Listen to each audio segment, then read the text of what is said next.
আসসালামু আলাইকুম সম্মানিত ভিউয়ার্স, আশা করি সবাই ভালো আছেন। তো ভিউয়ার্স, আজকের একটা সিআরটি টিভি অল্টন অরিজিনাল সার্কিট। তো ভিউয়ার্স, এই টিভিটির মূলত কি প্রবলেম, কিভাবে মেরামত করব আর কিভাবে মেরামত করতে হয়, প্রসেসগুলো সম্পূর্ণ আপনাদের মাঝে শেয়ার করব। আর এগুলা যদি আপনারা বুঝতে পারেন তাহলে যে কোনো টিভির বেশি সময় লাগবে না একটা টিভি মেরামত করতে।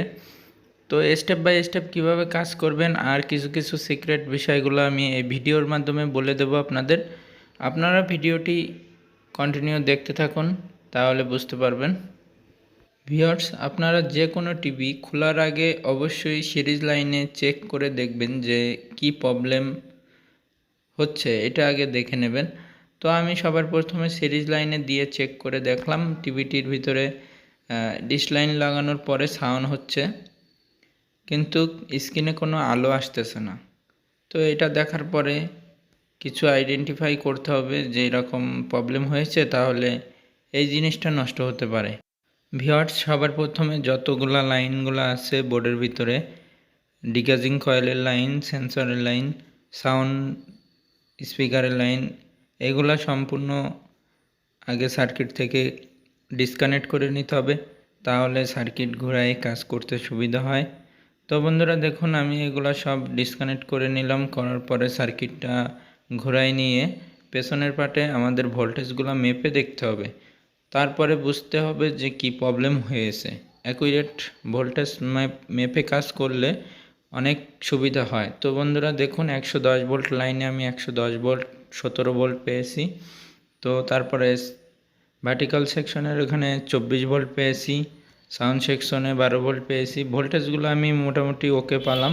তো বন্ধুরা দেখুন, এখানে 110 ভোল্টের লাইনটি যখন চেক করতেছি, ফ্লাইব্যাকের দিকে যে একটা 2.2 ওহমসের রেজিস্টার হয়ে যে লাইনটি গেছে, ওখানে ভোল্টেজটি যাচ্ছে না।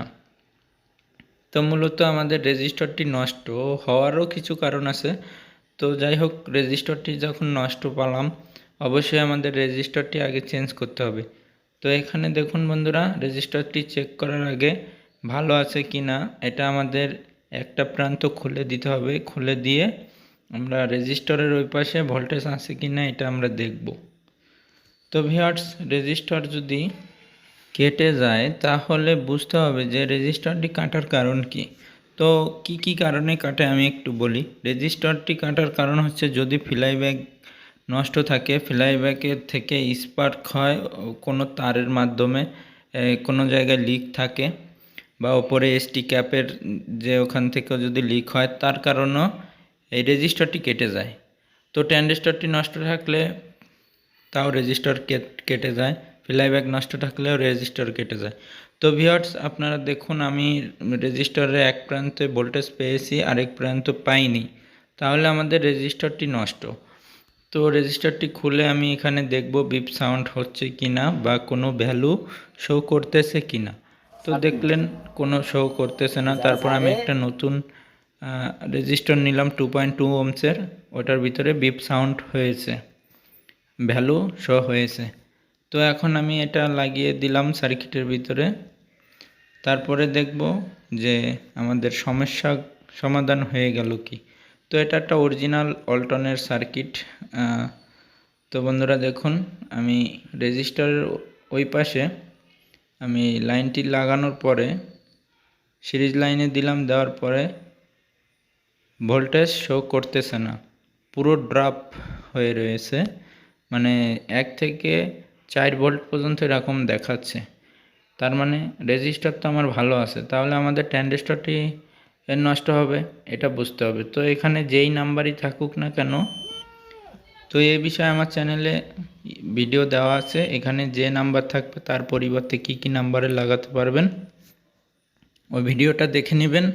প্লাস আই বাটনে আমি ভিডিওর লিঙ্কটা দিয়ে দেবো, এখানে ক্লিক করেও দেখতে পারবেন। তো ভিউয়ার্স, এখানে আমি 1803 একটা ট্রানজিস্টর লাগালাম। তো ভিউয়ার্স, ওই ট্রানজিস্টরটি পুরো শর্ট হয়েছিল, বিপ সাউন্ড হচ্ছিল, তিনোটা লেগের ভিতরে বিপ সাউন্ড হচ্ছিল। তো ভিউয়ার্স, নতুন ট্রানজিস্টর লাগানোর পরে দেখুন 110 ভোল্ট 111 ভোল্ট এরকম শো করতেছে।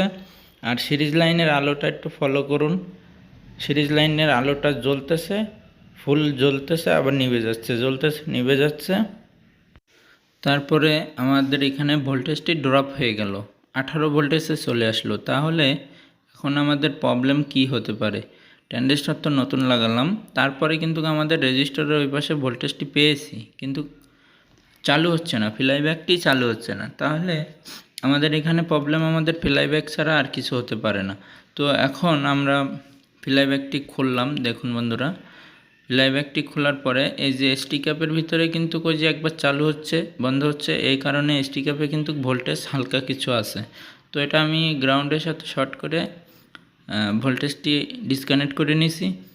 তো তারপরে এখানে যে নাম্বারের ফ্লাইব্যাক আছে এর পরিবর্তে কি লাগানো যায় সেটাও আমার চ্যানেলে ভিডিও আছে, আপনারা দেখে নেবেন যারা এখনও দেখেন নাই। তো ভিউয়ার্স, এখানে 1010A ছিল, আমিও 1010A লাগিয়ে দিচ্ছি। 10-10 ফ্লাইব্যাক যেটা বলে চায়না সার্কিটে থাকে। তো ভিউয়ার্স, এই সোল্ডারিংগুলো খুব সুন্দর করে করতে হবে।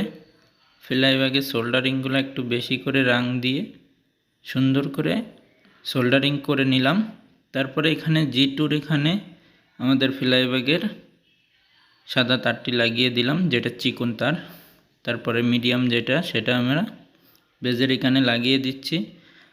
দেওয়ার পরে এখন আমরা চেক করব। এই পিকচার টিউবে লাগিয়ে দিলাম। দেখুন বন্ধুরা, সুন্দর করে লাগিয়ে দিতে হবে। আর অবশ্যই এই আর্থিংয়ের তারটি বেজের ভিতর বেজবোর্ডে লাগিয়ে দিতে হবে। যেটা পিকচার টিউবের গ্রাউন্ড, ওইটা বেজের সাথে লাগিয়ে দিতে হবে। তারপর টিউবের ভিতরে যখন আমরা এসটি ক্যাপটি লাগাবো, অবশ্যই জায়গাটি একটু ভালো করে পরিষ্কার করে নেব। আর আটা, কেউ পেস্ট, অনেক কিছু দেয়, আমি কিছু ব্যবহার করি না। ভিউয়ার্স, ওইগুলো দিলেও হয় না দিলেও হয়, তো এই জন্য ওইগুলো দেওয়ার প্রয়োজন মনে করি না আমি। তো সুন্দর করে লাগিয়ে দিলাম। দেওয়ার পরে আমি এখন সার্কিটটিতে আরেকবার ভোল্টেজ মেপে দেখব যে 110 ভোল্ট লাইন আর ড্রপ হচ্ছে কি না। আপনারা যারা এখন আমার চ্যানেলটি সাবস্ক্রাইব করে রাখেন নাই, অবশ্যই চ্যানেলটি সাবস্ক্রাইব করে রাখুন, তাহলে নিত্য নতুন ভিডিও পেয়ে যাবেন সবার আগে। ভিউয়ার্স, আপনারা জানেন যে আমার চ্যানেলে এখন আপনাদের হেল্প করার জন্যই আমার চ্যানেলটি তৈরি করা হয়েছে। আপনারা আমার সাথে হোয়াটসঅ্যাপে আপনাদের প্রবলেমগুলো শেয়ার করতে পারবেন। তো অবশ্যই আমার চ্যানেলটি সাবস্ক্রাইব করা থাকা লাগবে। আর আমার ভিডিওগুলো যে আপনারা দেখেন তার একটা স্ক্রিনশট দিতে হবে। তারপরে আপনাদের যে কোনো প্রবলেমের চেষ্টা করব সমাধান দেওয়ার জন্য। তো ভিউয়ার্স, এখানে দেখুন 117 ভোল্ট শো করতেছে আউটপুটে। তো অরিজিনাল সার্কিটের ভিতরে 117 ভোল্ট এরকমই থাকা স্বাভাবিক, কারণ 110 ভোল্টের ওপরে থাকে অরিজিনাল সার্কিটের ভিতরে, 120, 125 এরকমও থাকে কিছু কিছু সার্কিটে। তো ভিউয়ার্স, দেখুন টিউবটি ওকে চলতেছে, টিভিটি মেরামত করতে সক্ষম হলাম।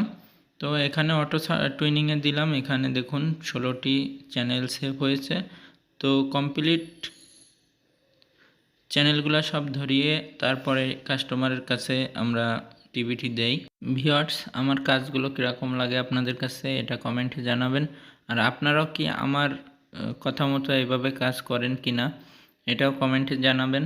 কারণ স্টেপ বাই স্টেপ কাজ করবেন। যে কোনো অরিজিনাল সার্কিট দেখে কিছু কিছু ভাই মনে করে যে অনেক কঠিন হয়তো, তো আমার কাছে অরিজিনাল সার্কিটের হোক আর চায়না সার্কিট হোক, এগুলা সবই সহজ, শুধু আপনারা সিস্টেমটা একটু বুঝতে পারলে হয়ে যাবে। তো আমার চ্যানেলের সাথে থাকলে আপনাদের সব সিস্টেমগুলো আমি শিখাই দেবো।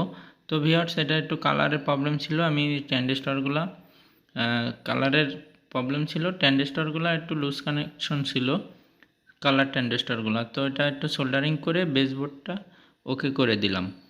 তো ভিউয়ার্স, দেখুন এটা 33 ভোল্টের চ্যানেল বক্স লাগানো। তো সার্কিটটি খুবই ভালো মানের একটা সার্কিট। তো এটা মেরামত করে দিলাম। তো আপনাদের আরও অনেক কিছু শেখাবো, আপনারা আমার চ্যানেলের সাথেই থাকবেন। তো ভিডিওতে লাইক করবেন, কমেন্ট করবেন, অবশ্যই ভালো লাগলে শেয়ার করে দেবেন, আপনাদের বন্ধুদের দেখার সুযোগ করে দেবেন। আমার এই ক্ষুদ্র জ্ঞান থেকে যতদূর পারি চেষ্টা করব আপনাদের শেখানোর জন্য, যাতে আপনারা কাজ করতে পারেন। অনেকে ইতিমধ্যে কাজ করতেছে, আমার ভিডিও দেখে শিখেছে। তো আপনারা আমার চ্যানেলে অনেক ভিডিও দেওয়া আছে, এগুলো দেখে নেবেন। দেখুন, আমার এই ছোট্ট দোকান থেকেই আমি আপনাদের মাঝে এই ভিডিওগুলো করে দেই। তো সবাই ভালো থাকবেন, সুস্থ থাকবেন। আল্লাহ হাফেজ।